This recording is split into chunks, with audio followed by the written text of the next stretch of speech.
ઇન્દ્રા નુઈનું નામ કદાચ કોઈએ સાંભળ્યું હશે, પેપ્સીકોલાની ચેરપર્સન ઇન્દ્રા નુઈ. 2.5 લાખ કર્મચારીનો સ્ટાફ પેપ્સીકોલા કંપનીમાં.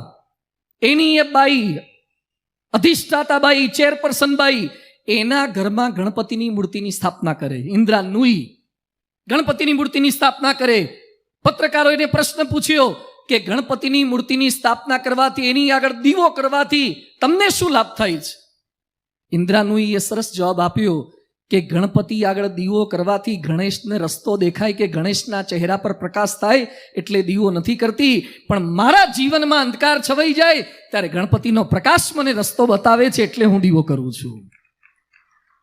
2.5 લાખ કર્મચારી જેના હાથ નીચે કામ કરતા, એ બાઈ ગણપતિ આગળ દીવા કરી શકે, એ ગણપતિની આરાધના કરી શકે, એની સેવા પૂજા કરી શકે. આજે આપણને પણ આ ગણેશજી રસ્તો બતાવવાના છે. આજે આપણા વિઘ્ન વિનાયક બનવાના છે. ભારત વર્ષને વધારે સારો બનાવી શકાય એના માટે હિન્દુસ્તાન શ્રેષ્ઠ ક્યારે થાય